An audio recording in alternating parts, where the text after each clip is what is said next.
എല്ലാ പ്രിയ വിദ്യാർത്ഥികൾക്കും പുതിയ വീഡിയോയിലേക്ക് സ്വാഗതം. കാലിക്കറ്റ് യൂണിവേഴ്സിറ്റി FIUGP മൂന്നാം സെമസ്റ്റർ ബിരുദ പരീക്ഷകൾ കഴിഞ്ഞു. തീർച്ചയായും പല വിദ്യാർത്ഥികളും നമ്മളോട് കമൻ്റ് അയച്ചും അല്ലാതെയൊക്കെ ചോദിക്കുന്ന നിരവധി സംശയങ്ങളാണ് ഇനി റിസൾട്ട് എന്നായിരിക്കും എന്നുള്ളത്.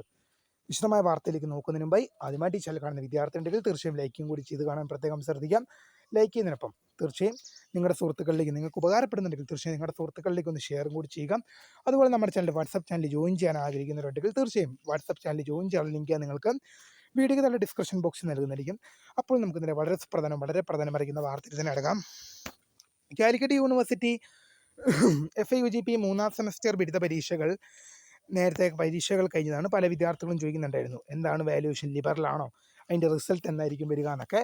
മോസ്റ്റ് പ്രോബബ്ലി നിങ്ങൾക്ക് അറിയാൻ സാധിക്കും, ഇപ്പോൾ കാലിക്കറ്റ് യൂണിവേഴ്സിറ്റിയിൽ ഓഡ് സെമസ്റ്റർ പരീക്ഷകളാണ് നടന്നുകൊണ്ടിരിക്കുന്നത്. അത് 1, 3, 5 സെമസ്റ്ററാണ് ഓഡ് സെമസ്റ്റർ പരീക്ഷ. അപ്പോൾ നമ്മളെടുക്കുന്ന മൂന്നാം സെമസ്റ്റർ ബിരുദ പരീക്ഷയുടെ വാല്യുവേഷൻ സംബന്ധമായ ഡീറ്റെയിൽസ് വിദ്യാർത്ഥികൾ ചോദിക്കുമ്പോൾ നിങ്ങൾക്കറിയാൻ സാധിക്കും, വാല്യുവേഷൻ കോളേജിൽ നിന്നാണ് നടക്കുന്നത്. ക്യാമ്പ് വാല്യുവേഷൻ അല്ല. നിങ്ങളുടെ കോളേജിൽ നിങ്ങളെ പഠിപ്പിച്ച അധ്യാപകർ, നിങ്ങളെ 3rd സെമസ്റ്ററിൽ പഠിപ്പിച്ച അധ്യാപകർ തന്നെയാണ് നിങ്ങളുടെ അതാത് വിഷയത്തിൻ്റെ പേപ്പറുകൾ വാല്യുവേഷൻ ചെയ്യുന്നത്. പല കോളേജുകളിലും വാല്യുവേഷൻ ക്യാമ്പ് ഉൾപ്പെടെ തുടങ്ങിക്കഴിഞ്ഞു എന്ന് തന്നെയാണ് നമുക്ക് അറിയാൻ സാധിക്കുന്നതാണ്. കണ്ണൂർ യൂണിവേഴ്സിറ്റിയിലൊക്കെ ഒരു സൈഡിൽ പരീക്ഷ നടക്കുമ്പോൾ മറു സൈഡിൽ പരീക്ഷ കഴിഞ്ഞ വിഷയങ്ങളുടെ പേപ്പറുകൾ അധ്യാപകർ നോക്കുന്നൊക്കെയുണ്ട്, നമുക്കറിയാൻ സാധിക്കുന്നുണ്ട്. അങ്ങനെ വരുമ്പോൾ ഞാൻ ഒരു കാര്യം ഉറപ്പിച്ച് പറഞ്ഞു, ഒരു എക്സ്പെക്റ്റ് പറയുകയാണെങ്കിൽ ഒരു ഡിസംബർ മാസം നിങ്ങളുടെ ഒരു ക്രിസ്മസ് അവധി ഒരു ഡിസംബർ 20-നാണ് നിങ്ങളുടെ കോളേജുകൾ അടയ്ക്കുക. അപ്പോൾ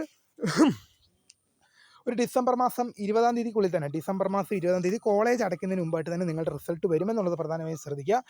തീർച്ചയായും പുതിയ കാണുന്നവരെ മൈ നെയിം ഇസ് കൃത ഫോൺ. Thanks for watching. ബൈ.